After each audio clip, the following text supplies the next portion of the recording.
श्रीमद् भगवद गीता के पास आपके हर प्रश्न का उत्तर है। चाहे आपकी कोई भी परेशानी हो, कोई भी इच्छा हो, श्रीमद् भगवद गीता आपके हर प्रश्न का उत्तर देती है, आपकी हर समस्या का हल देती है। चाहे वो परेशानी आपके मन की हो या धन की हो या आपके शरीर की हो या आपके रिश्तों की हो, आपको अपनी हर समस्या का उत्तर श्रीमद् भगवद गीता में जरूर मिलेगा। आज हम उसी श्रीमद् भगवद गीता के ऐसे 11 अनमोल उपदेश आपको बताएंगे जो आपकी पूरी जिंदगी बदल देंगे। बस आप इन बातों को वीडियो के अंत तक ध्यान से सुनिए। जो भी व्यक्ति इस वीडियो को अंत तक सुनेगा उसे अपनी जिंदगी, उसे अपनी हर परेशानी का हल अवश्य मिलेगा। उसे अपनी जिंदगी में जो कुछ भी चाहिए वो उसे जरूर मिलेगा। श्रीमद् भगवद गीता का सबसे पहला उपदेश यही है कि कोई अगर आपका अपना है या कोई आपसे बड़ा है तो उसका अपने प्रति गलत व्यवहार कभी भी सहन नहीं करना चाहिए। ये गीता का उपदेश हमारी जिंदगी से भी जुड़ा है। हम भी अपने मन की अधिकतर तकलीफों को ये सोचकर जिंदगी भर सहते रहते हैं कि ये तो मेरा अपना है, ये तो मेरा बड़ा है, इसको हम कैसे कुछ कह सकते हैं। हम अगर नहीं सहेंगे, कुछ कह देंगे तो हमारे रिश्ते ही खराब हो जाएंगे, हमारे रिश्ते ही समाप्त हो जाएंगे। पर सोचने की बात यह है कि उस व्यक्ति को आप अपना कैसे मान सकते हैं जो आपकी तकलीफों की वजह हो। अपना तो वो होता है जो हमारी तकलीफों को दूर कर दे। तो गीता का ये उपदेश है कि किसी को भी अपना फायदा मत उठाने दो, किसी को भी खुद पर जुल्म मत करने दो, क्योंकि आप जितना सहेंगे लोग आपको उतना सहने के लिए और मजबूर करेंगे। गीता का पहला अध्याय जिसका नाम अर्जुन विषाद योग और दूसरा अध्याय जिसका नाम सांख्य योग है, उसके आरंभ में अर्जुन ने श्री कृष्ण के आगे अपना दुख प्रकट किया है कि हे केशव, मैं कौरवों से कैसे युद्ध कर सकता हूं? ये सब तो मेरे अपने ही हैं। मैं कैसे भीष्म पितामह और द्रोणाचार्य से युद्ध करूंगा, क्योंकि वो दोनों मेरे पूजनीय हैं। इसलिए इन गुरुजनों को मारने से तो अच्छा है मैं भिक्षा के अन्न को खाकर अपने जीवन का गुजारा करूं। और जिन कौरवों से मैं युद्ध करने जा रहा हूं वो सब धृतराष्ट्र के पुत्र मेरे भाई ही हैं, मेरे अपने ही हैं। इन सबको मारने से अच्छा है कि मैं सन्यासी बन जाऊं। तो श्री कृष्ण ने अर्जुन से कहा कि यहां कौन अपना है और कौन पराया है। जो अधर्म करता है उसके साथ युद्ध करना तुझे मोक्ष और मुक्ति देगा। तू अपने इस मन के मोह को त्याग दे, नहीं तो सारा जग तेरी निंदा ही करेगा, तुझे डरपोक कहेगा। बात अपने पराये की नहीं है, बात धर्म और अधर्म की है, बात सही और गलत की है। अगर तू गलत को सहेगा, उसका अंत नहीं करेगा, तो गलत करने वाले को और बल मिलेगा, वो और भी गलत करेगा। इसीलिए मन के मोह को त्याग करके तू युद्ध कर। महाभारत की एक और कहानी भी है। जब अर्जुन के पुत्र अभिमन्यु की युद्ध में मृत्यु हो जाती है तब अर्जुन बहुत दुखी होता है, रोने लगता है। वो श्री कृष्ण से कहने लगा कि मेरा पुत्र अभिमन्यु मर गया है, मैं ये दुख बिल्कुल भी सहन नहीं कर सकता, मैं भी अपने आप को समाप्त कर लूंगा। फिर भगवान श्री कृष्ण उसे आत्माओं के लोक में लेके गए, जहां अभिमन्यु आनंद से बैठा हुआ था, क्योंकि उसने क्षत्रियोचित व्यवहार किया, इसलिए उसे उत्तम पद की प्राप्ति हुई। जब अर्जुन अभिमन्यु के पास रोते रोते पहुंचा, अपने पुत्र को देखकर अर्जुन बहुत प्रसन्न हुआ। उसे गले से लगाकर कहने लगा कि हे पुत्र, तेरे बिना तो मैं जी ही नहीं सकता, मैंने तो अपने जीवन की आशा का ही त्याग कर दिया है। तो अभिमन्यु कहने लगा कि आप कौन हैं? अर्जुन बोला, मैं तेरा पिता हूं, तू मेरा पुत्र है अभिमन्यु। तो अभिमन्यु कहने लगा कि कौन पिता कौन पुत्र, मेरे हजारों जन्म हुए हैं, किसी जन्म में आप मेरे पिता बनते हैं और किसी जन्म में मैं आपका पिता बनता हूं। आत्मा का न कोई माता होता है न कोई पिता होता है। जब अर्जुन ने देखा कि मेरा पुत्र मुझे पहचान भी नहीं रहा तो उसका सारा मोह खत्म हो गया। इसलिए गीता के इस उपदेश को ठीक से समझ लो कि यहां कोई अपना पराया नहीं है। जो बुरे वक्त में तकलीफ के वक्त में हमारा साथ दे, सिर्फ वही हमारा अपना है, बाकी सब पराए हैं। गीता का दूसरा उपदेश यह है कि जो चला गया है कभी उसका दुख मत करो, और जो आने वाला है उसकी बिल्कुल भी चिंता मत करो। जब महाभारत का युद्ध चल रहा था तब अर्जुन ने श्री कृष्ण से कहा कि अगर यह युद्ध हुआ तो करोड़ों लोग मारे जाएंगे। जो सैनिक और योद्धा इस युद्ध में मारे जाएंगे उनकी स्त्रियों का क्या होगा, समाज कैसे आगे बढ़ेगा। और भी बहुत सी बातें अर्जुन ने विस्तार से कही हैं। तो भगवान श्री कृष्ण ने कहा, अशोच्यानन्व शोचस्त्वम प्रज्ञावादांश भाषसे गतासून अगतासूंश्च नानुशोचन्ति पंडिताः। श्री कृष्ण बोले, हे अर्जुन, तू बड़ी बड़ी ज्ञानियों जैसी बातें करता है, लेकिन जो सच में ज्ञानी होता है, वो जो लोग मर चुके हैं, जा चुके हैं या एक दिन जाने वाले हैं, उनकी चिंता नहीं करता है, उनका दुख नहीं करता है। तेरे हाथ में कुछ भी नहीं है, तू चाहकर भी कुछ कंट्रोल नहीं कर सकता। जीवन और मरण ये तो प्रकृति की नियति है। इसीलिए जो ज्ञानी होता है वो किसी के मरने पर भी रोता नहीं है। ज्ञानी जन ना ही बीते हुए कल का शोक करते हैं और ना ही आने वाले कल की चिंता करते हैं। इसीलिए जो होने वाला है वो होकर ही रहता है, और जो नहीं होने वाला है वो कभी नहीं होगा। ऐसा निश्चय जिसको समझ में आ जाता है, जिसकी बुद्धि में आ जाता है, उसे कभी कोई चिंता नहीं सताती, कोई दुख नहीं सताता। हमारे सारे दुखों का कारण ही यही है। या तो हम जो वक्त गुजर चुका है उसे सोच सोचकर परेशान होते रहते हैं, या भविष्य की चिंता कर करके खुद को बीमार कर देते हैं, नष्ट कर देते हैं। गीता का ज्ञान हमें यही सिखाता है कि ना तो हम बीता हुआ कल बदल सकते हैं और ना ही आने वाले कल पर कंट्रोल कर सकते हैं। हमारे हाथ में सिर्फ वर्तमान है, सिर्फ आज का ही पल है। हमारा 98% तनाव और चिंताएं भूतकाल और भविष्यकाल के बारे में सोचते रहने से होता है। हम हमेशा उसी में ही जीते रहते हैं, मगर वर्तमान में कभी नहीं जीते, इस पल को कभी नहीं जीते। जब आप वर्तमान का पूरा आनंद लेना सीख जाओगे, तभी आपकी जिंदगी से तनाव कम होगा, चिंताएं खत्म होगी। वर्तमान में जीना एक बहुत बड़ी उपलब्धि है। हमारे हाथ में भी सिर्फ आज का ही पल है। हमें जो भी करना है आज ही करना है। कभी भी ये सोचकर समय को नष्ट नहीं करना चाहिए कि अभी मेरे पास बहुत समय बचा है। एक गुरुजी ने अपने एक शिष्य को पारस का पत्थर दिया। उनका वो शिष्य बहुत आलसी था, हर काम को कल पे टाल देता था। तो गुरुजी ने उसे कहा कि मैं तुझे ये पारस पत्थर दे रहा हूं। इस पारस पत्थर से जब तू लोहे को स्पर्श कराएगा तो वो लोहा स्वर्ण बन जाएगा, सोना बन जाएगा। और ये पारस पत्थर मैं तुझे 1 महीने के लिए दे रहा हूं। जब 1 महीना समाप्त हो जाएगा तब मैं तुझसे ये पत्थर वापस ले लूंगा। तब तक तू इस पत्थर को अपने पास ही रख। गुरुजी का वो शिष्य बाजार में लोहा खरीदने के लिए गया। जब बाजार में वो लोहा खरीदने पहुंचा तो उसे लोहे का वो रेट बहुत महंगा लगा। उसने कहा थोड़े दिन रुक के ले लूंगा, जब लोहे का रेट कम हो जाएगा।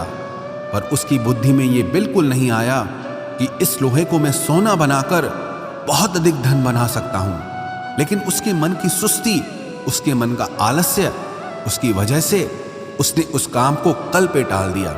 ऐसे ही करते करते पूरा महीना समाप्त हो गया। फिर गुरुजी उस शिष्य के पास आ पहुंचे कि बताओ तुमने कितना सोना बनाया। शिष्य बोला कि मैंने तो अभी सोना बनाना शुरू भी नहीं किया। तो गुरुजी ने कहा मुझे मेरा वो पारस पत्थर वापस चाहिए।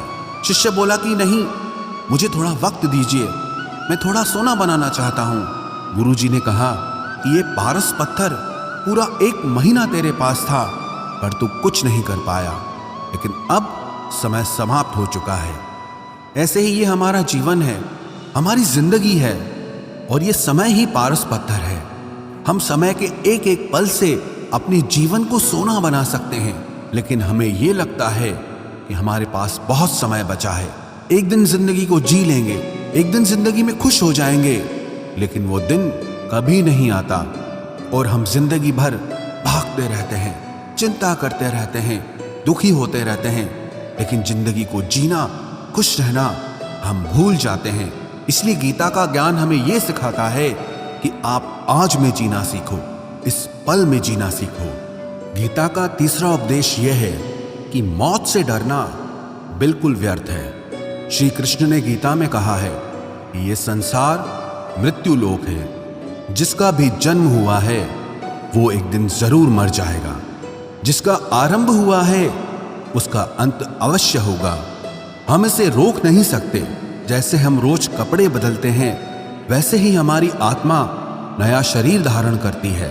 मृत्यु सिर्फ इस जीवन का एक नया आरंभ है, इस जीवन का अंत नहीं है। आत्मा कभी नहीं मर सकती और ना ही उसे कोई मार सकता है, लेकिन मौत का डर मनुष्य को सबसे ज्यादा लगा रहता है। मौत का दुख भी इंसान को सबसे ज्यादा होता है। एक पेड़ में दो पक्षियों का जोड़ा रहता था। उन दोनों को एक दूसरे से बहुत प्रेम था। उन्होंने साथ जीने मरने की कस्में खाई थी। एक दिन वहां एक शिकारी आया और उसने एक तीर चलाकर वहां पेड़ पर बैठे मादा पक्षी को मार दिया। तो वो अकेला नर पक्षी रोने लगा कि मैं तुम्हारे बिना कैसे जी पाऊंगा। तुम्हारी जगह मेरी मृत्यु आ जाती, मेरा जीवन तुमको मिल जाता। वो रो रो के बहुत विलाप करने लगा। इतने में ही उस शिकारी ने दूसरा तीर चलाया और उस नर पक्षी को भी मार दिया। वास्तविकता में ये कहानी हमारी ही है। हम भी रोते रहते हैं जब कोई मरता है तो, लेकिन हमें ये नहीं पता कि एक न एक दिन हमारा भी जीवन समाप्त हो जाएगा। हम भी उसी मृत्यु के पेड़ पे ही बैठे हैं, लेकिन शरीर का मिटना हमारा अंत नहीं है। श्री कृष्ण ने अर्जुन से कहा कि हे अर्जुन, तेरे और मेरे अनंत जन्म हुए हैं। तुझे कुछ भी याद नहीं है, लेकिन मुझे सब याद है। जो व्यक्ति इस सत्य को समझ ले कि मैं यहां इस संसार में कुछ समय के लिए आया हूं, उसकी जिंदगी के सारे झगड़े, सारे दुख, सारी चिंताएं ही समाप्त हो जाएंगी। जब इस संसार से जाना ही है तो दुख किस बात का। पहले के जमाने में साधु महात्मा लोग पैदल यात्रा करते थे। यात्रा करते करते वो एक नगर में पहुंचे। वो महात्मा बहुत थक चुके थे। उस नगर में उन्होंने एक महल देखा और उन्होंने उस महल में जाकर विश्राम करने का सोचा और वो महल में जाकर सो गए। जब उस महल में वहां का राजा पहुंचा तो अपने पलंग पर उस महात्मा को सोता देखकर बहुत हैरान हो गया। राजा उस महात्मा से पूछने लगा कि तुम मेरे महल में कैसे घुस आए और मेरे बिस्तर पर सो रहे हो। महात्मा कहने लगा, ये तुम्हारा महल है? मुझे तो लगा ये धर्मशाला है। तो राजा ने कहा, आपको मेरा महल धर्मशाला कैसे लगा? तो महात्मा ने राजा से प्रश्न किया कि तुमसे पहले इस महल में कौन रहता था? तो वो राजा बोला कि मुझसे पहले मेरे पिता यहाँ पर रहते थे और उससे पहले मेरे दादाजी यहाँ पर रहते थे। तो महात्मा ने फिर प्रश्न किया कि क्या तुम इस महल में हमेशा रहोगे या तुम्हारे बाद कोई और रहेगा? तो राजा कहने लगा कि मेरे बाद मेरा पुत्र इस महल में रहेगा। तो महात्मा राजा से कहने लगे कि जिस जगह पर रहने वाले बार बार बदल जाते हों उसे घर कैसे कह सकते हो? वो तो धर्मशाला ही है। इसीलिए तेरे महल को धर्मशाला समझकर मैं इसमें रात बिताने के लिए आ गया। धर्मशाला जान जग को, जीव सब मेहमान है। मोह किससे मत करो, सब स्वप्न का सामान है। यदि हम भी इस बात को समझ लें कि हम यहाँ कुछ समय के लिए आए हैं, आनंद करने के लिए आए हैं, खुश रहने के लिए आए हैं, तो हमारे सारे दुख ही समाप्त हो जाएं। जब हम अपना मोह यहाँ जमा लेते हैं, अपना दावा यहाँ जमा लेते हैं कि ये मेरा है, इसे मैं छोड़ नहीं सकता, इसके बिना मैं जी नहीं सकता, तो हमारा जीवन दुखों से भर जाता है। इसलिए जीवन में मृत्यु का भय त्याग करके जीवन का प्रतिपल आनंद लेना चाहिए। गीता का चौथा उपदेश, मन और विचारों को कंट्रोल किए बिना जीवन में कभी शांति और सुकून मिलने वाला ही नहीं है। अर्जुन ने श्री कृष्ण से कहा कि मेरा मन सही गलत सब कुछ जानता है, फिर भी मेरे विचार और मेरा मन मुझसे कंट्रोल नहीं होता। मैं जो करना चाहता हूं वो कर नहीं पाता हूं। और जो नहीं करना चाहता हूं वो मेरा मन मुझसे जबरदस्ती करवाता है। इसीलिए मैं बेचैन हो गया हूं, मुझे शांति प्राप्त नहीं हो रही। तो श्री कृष्ण ने अर्जुन से कहा, उसके लिए तुझे अपने मन और विचारों से डिटैच होकर अपने मन और विचारों को सही दिशा में ले जाने की प्रैक्टिस करनी होगी, अभ्यास करना होगा। और ये एक दिन का काम नहीं है। जब तक तू अपने मन और विचारों की गुलामी का त्याग नहीं करता, तब तक तुझे जीवन में कभी शांति नहीं मिलेगी। एक राजा था, वो बहुत बेचैन और परेशान रहता था। एक दिन वो अपने गुरुजी के पास गया और उनसे कहने लगा कि मेरा मन बहुत बेचैन है, मैं बहुत परेशान हूँ, मैंने पूरे संसार को जीत लिया है, सब कुछ है मेरे पास, पर मैं खुश नहीं हूँ, मेरे मन में सुकून नहीं है, शांति नहीं है। तो गुरुजी ने राजा से कहा कि तुम्हारे नगर में अगर कोई ऐसा व्यक्ति है जिसने सुकून को प्राप्त कर लिया है, शांति को प्राप्त कर लिया है, तुम उसका एक बार कुर्ता पहन लो तो तुम्हारे जीवन में भी शांति आ जाएगी। राजा बहुत प्रसन्न हो गया कि ये तो बहुत आसान काम है। वो अपने राजमहल में आया और राजसभा में वो सबसे कहने लगा कि आप लोगों में से जो भी शांत हो चुका हो, जिसे सुकून मिल गया हो, वो अपना कुर्ता मुझे दे दे। वो बदले में जितना भी धन मांगेगा मैं उसे दे दूंगा। सब लोग एक दूसरे का मुंह देखने लगे। पैसों का लालच आया, लेकिन सबको एक दूसरे की सच्चाई पता थी, क्योंकि किसी की जिंदगी में भी शांति और सुकून नहीं था। सब अपना सर झुकाकर वहां पर खड़े हो गए। फिर उस राजा ने पूरे नगर में ढिंढोरा पिटा दिया कि जिसे भी शांति प्राप्त हो चुकी हो, सुकून प्राप्त हो चुका हो, वो मेरे पास आकर अपना कुर्ता दे दे। वो जितना कहेगा उससे उतना ही धन दिया जाएगा। लेकिन एक भी व्यक्ति ऐसा नहीं मिला जिसे शांति प्राप्त हो चुकी हो। वास्तविकता में जब कोई मरता है तब हम कहते हैं कि वो फलां व्यक्ति आज शांत हो गया। कभी किसी जिंदा इंसान के लिए नहीं सुना कि एक जीता जागता इंसान शांत हो गया है। राजा के सैनिक पूरे शहर में ढूंढते रहे, फिर उन्हें पेड़ के नीचे एक महात्मा तपस्या करता दिखा, जिसके चेहरे पे एक शांति थी, सुकून था। वो सैनिक उस महात्मा के पास आकर पूछने लगे कि क्या आपने शांति प्राप्त कर ली है, सुकून प्राप्त कर लिया है? महात्मा ने कहा, मैं पूरी तरह से शांत हूं। तो सैनिक उसे राजा के पास ले आए। राजा ने उस महात्मा से प्रश्न किया कि क्या आपको शांति और सुकून प्राप्त हो चुके हैं? वो महात्मा कहने लगे, महाराज, मैं पूरी तरह से शांत हूं, मुझे कोई चिंता नहीं, मुझे किसी चीज की लालच नहीं, मुझे कोई इच्छा नहीं है। तो राजा भी बहुत प्रसन्न हो गए कि आखिर वो व्यक्ति मिल ही गया जिसे शांति की प्राप्ति हो चुकी है, जिसे सुकून प्राप्त हो चुका है। तो राजा उस महात्मा से कहने लगे कि हे महात्मा, आप कृपया करके अपना कुर्ता मुझे दे दीजिए, बदले में आप जो मांगेंगे मैं आपको दे दूंगा। वो महात्मा कहने लगे कि महाराज, सुकून और शांति तो मुझे मिल चुके हैं, लेकिन क्या करूं, मेरे पास कुर्ता ही नहीं है पहनने के लिए जो मैं आपको दे सकूं। जब राजा ने उस महात्मा की ये बात सुनी कि इस महात्मा के पास कुर्ता भी नहीं है पहनने के लिए, उसके बाद भी ये महात्मा एकदम शांत है, इसके जीवन में सुकून है। मैं सारी जिंदगी धन को जोड़ने में लगा रहा, दुनिया जीतने में लगा रहा, लेकिन मुझे शांति नहीं मिली, सुकून नहीं मिला, क्योंकि शांति और सुकून बाहर की चीज नहीं है, अपने भीतर की चीज है। इसीलिए जब तक कोई व्यक्ति अपने मन और विचारों को कंट्रोल नहीं करता, तब तक उसके जीवन में सुकून और शांति नहीं आती। और गीता का उपदेश हमें यही सिखाता है कि जीवन में शांति चाहिए तो मन को शांत करना सीखो। गीता का 5वां उपदेश यह है कि वासना, क्रोध और लालच सर्वनाश का कारण है, नरक का द्वार है। जिस भी मनुष्य में ये 3 अवगुण होते हैं, वो हमेशा दूसरों को दुख पहुंचाकर अपने ही सुख और स्वार्थ की पूर्ति करता रहता है।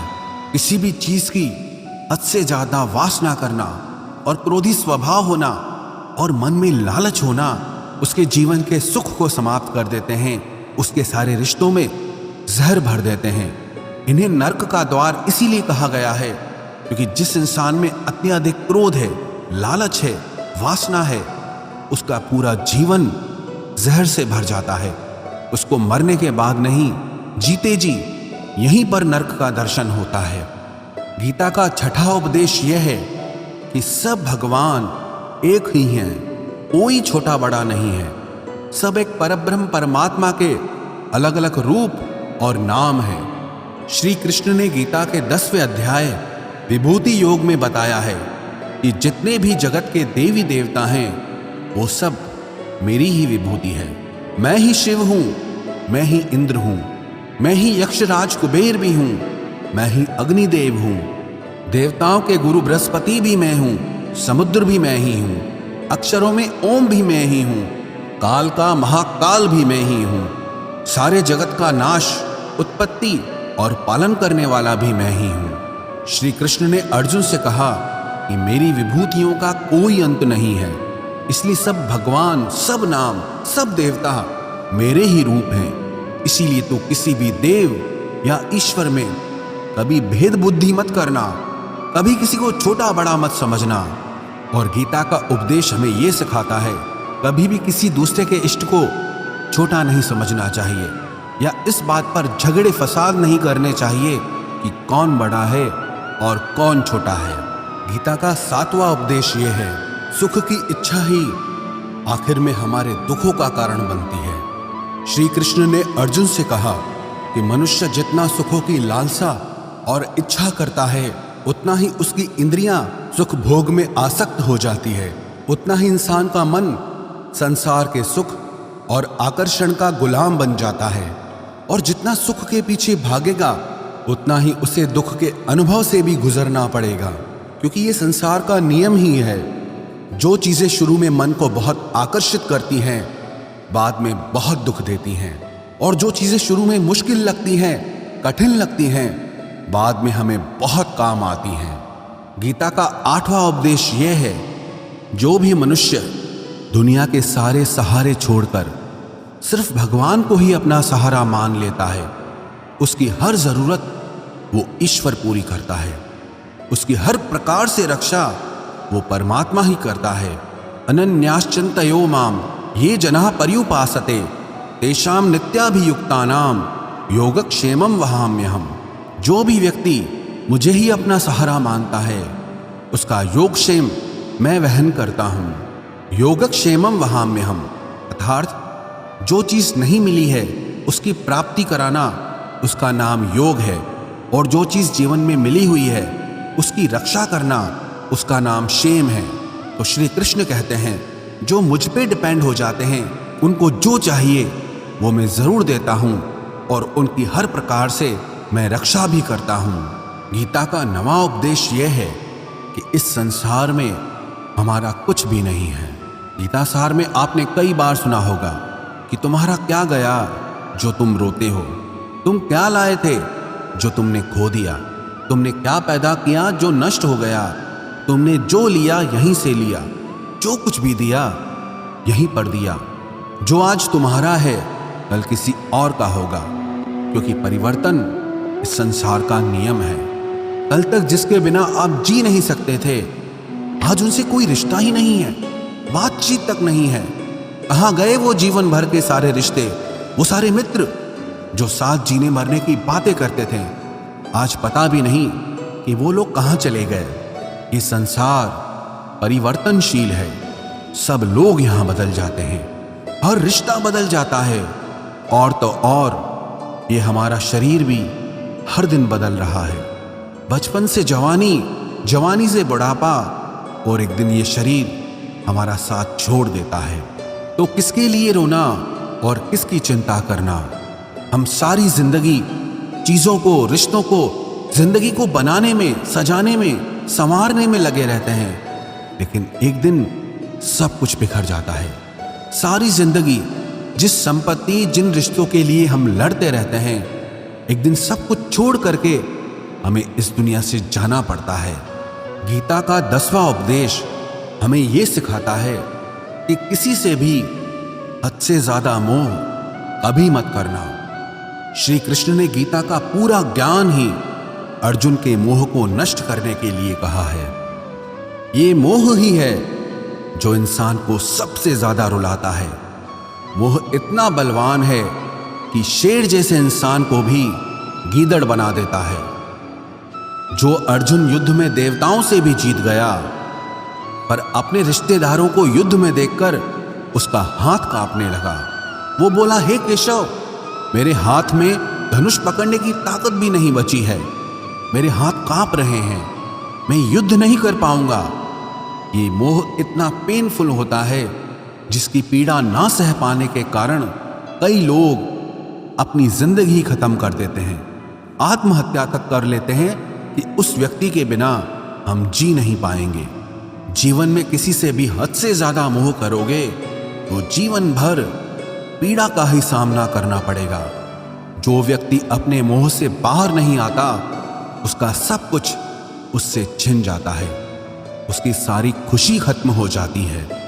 इसीलिए गीता का ज्ञान बार बार यही सिखाता है कि अपने मन के मोह को त्याग करके आप बलवान बनो, बुद्धिमान बनो, सत्य के दर्शन करो कि वास्तविकता क्या है। क्योंकि हमारा मोह हमें हमेशा झूठ ही दिखाता है, झूठ पे ही विश्वास दिलाता है और दिल में झूठी उम्मीदें जगाता है। और ये ही हमारे दुखों का सबसे बड़ा कारण है। हम ही मोह कर लेते हैं, हम ही लोगों से उम्मीदें लगा बैठते हैं, पर वास्तविकता बिल्कुल अलग होती है।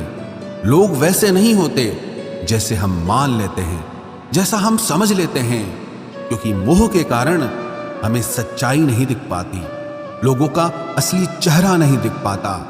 इसीलिए गीता का उपदेश हमें यह सिखाता है कि जीवन में अगर आनंद और प्रसन्नता से रहना है तो किसी में भी हद से ज्यादा मोह कभी मत करना। गीता का 11वां उपदेश ये है कि इस दुनिया में अगर आए हो तो दुख तो मिलेगा ही मिलेगा। दुख से कभी घबराना मत, दुख से कभी डरना मत। श्री कृष्ण ने गीता में कहा है कि ये संसार दुखालयम अशाश्वतम है, अर्थात ये संसार दुखों का घर है। जैसे औषधालय में औषधि मिलती है, पुस्तकालय में पुस्तकें मिलती है, चिकित्सालय में चिकित्सा होती है, वैसे इस संसार को भी श्री कृष्ण ने एक नाम दिया है, दुखालय, जहां पर दुख मिलता हो। दुख तो यहां हर किसी के जीवन में आता ही है, लेकिन अगर दुख आया है तो सुख भी आएगा। इसीलिए दुख से कभी डरना नहीं चाहिए, क्योंकि ये संसार दुखालय भी है और अशाश्वत भी है। अशाश्वत का मतलब ही यही होता है कि यहाँ परमानेंट कुछ भी नहीं है, यहाँ सब कुछ बदल जाता है। दुख सुख में बदल जाता है और सुख दुख में बदल जाता है। सम्मान अपमान में और अपमान सम्मान में बदल जाता है। खुशी दर्द में और दर्द खुशी में कभी भी बदल जाती है। जीत हार में और हार जीत में यहाँ कभी भी कुछ भी बदल सकता है। कुछ भी परमानेंट नहीं है, ना ही हम परमानेंट हैं, ना ही हमसे जुड़ी कोई चीज यहाँ पर परमानेंट है, क्योंकि ये संसार अशाश्वत है, शाश्वत नहीं है। यहाँ सब कुछ बदलने वाला है, यहाँ कुछ भी परमानेंट नहीं रहेगा। तो आपका दुख भी परमानेंट नहीं रहेगा, इसीलिए दुख से कभी भी डरना नहीं चाहिए। गीता का ये उपदेश हजारों साल पुराना है, लेकिन आज भी नए से नया है। पूरे विश्व में गीता को सबसे ज्यादा पढ़ा गया है और सबसे कम समझा गया है। श्रीमद् भगवद गीता के ये उपदेश अगर कोई व्यक्ति ठीक से समझ ले और उसे अपनी जिंदगी में उतार ले तो ये पक्की बात है, वो अपनी जिंदगी में जो चाहे वो हासिल कर सकता है। अपने जीवन की हर समस्या से वो एक पल में बाहर आ सकता है। श्रीमद् भगवद गीता के इस दिव्य उपदेश को हमें बार बार सुनना चाहिए, हर रोज सुनना चाहिए। जब भी जीवन में कोई चिंता या परेशानी आए तो एक बार इस उपदेश को जरूर सुन लेना और मन में ये विश्वास रखना कि गीता का ये उपदेश आपकी जिंदगी की हर परेशानी में आपको राह अवश्य दिखाएगा।